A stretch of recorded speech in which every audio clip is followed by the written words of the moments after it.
Hello friend and family, welcome back to my YouTube channel. Ikaze cyane, nitwa Donatilla benshi bakaba banzi ku izina rya Tadienne.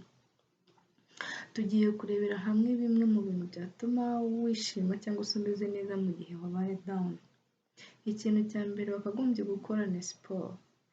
Kubera uba utameze neza ntabwo ari ngombwa ngo ukore y'iminota myinshi 30, 40 cyangwa se isaha. Ahangaha wakagombye byibura gukora at least hagati y'iminota 5 n'iminota 10, byibura ugakangura amasozi zawe, ukumva byibura umubiri ukumva hari icyahindutse, amaraso ari gutembera neza, bituma cyangwa se bifasha ugaruka muri mode. Ikintu cya kabiri ni ukunywa amazi ahagije buri munsi. Nimba utanywaga amazi cyangwa se wumvaga abishye, hari abantu benshi bumva abishye, bigire nka routine ku buryo buri munsi unywa amazi ahagije. Atari kwa kundi umuntu ayanywa ari uko yagize inyota nyinshi mu muhogo, ukumva nyine sinzi niba mwabona inkoko iyo ku bantu bayibonye inkoko ifite inyota ukuntu ireba hejuru ikararama. Nyine ntabwo ari byiza kunywa amazi ari uko inyota yakwishe cyangwa se ari uko wumva nyine muri wowe bitameze neza. Wakagombye kuyafata hakiri kare mbere ku buryo wumva umeze neza. Ikintu cya gatatu wakagombye gukora ni ukoga. Koga amazi akonje, rimwe na rimwe ukanyuzamo n'amazi ashyushye. Nta muntu uraba koga ngo wumva avuga ngo ameze nyine ngo ari kumva atameze neza. You can't convince me ko nta muntu ndumva n'umwe uva koga ko avuge ngo ameze nabi.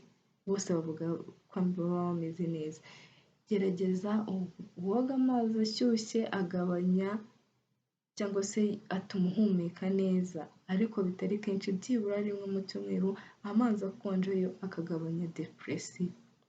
Ikintu cya kane wakagombye gukora ku muntu utakoze siporo, ushobora gukora march, kugenda, kuba wafata iminota 30 uri kugenda, iminota 15 yo kugenda n'iminota 15 yo kugaruka.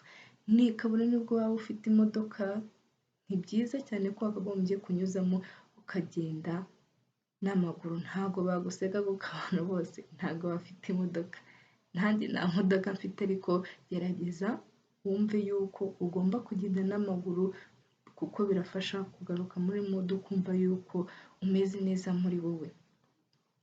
Ikintu cya gatanu wakagombye gukora mu gihe wumva utameze neza, ushobora kuba nimba ukunda gusoma, ushaka gusoma, ushaka kujya muri library mushaka kuba muturanye cyangwa se isomero hafi yawe, ukagenda ugasoma, cyangwa se nimba ushaka kuba movie yagufasha ukaba wayireba ukongera ukagaruka muri mode, cyangwa se wakumva story runaka ikagufasha.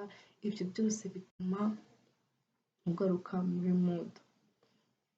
Ikindi kintu wakora kugira ngo ugaruke muri mode ni ukuba washaka akantu uba busy nako cyangwa se ukora. Mu gihe ibyo byose nakubwiye bya filime no kuba wasoma byanze, ushaka akantu mu rugo ushobora kuba uhugiyeho ukakitaho ukagakora, bituma utagomeza kwitekerezaho cyane cyangwa se utagomeza kubara, cyangwa se nimba ari umuntu wakurakaje ngo ugomeze umutekerezaho. Gerageza byibura urebe ikintu uba busy nacyo. Icyo gihe bizagufasha kumva ugarutse muri mode umeze neza. Kimwe cyangwa bibataye muri ino video, like, comment kugira ngo mbashe gukora izindi video. Don't forget subscribe.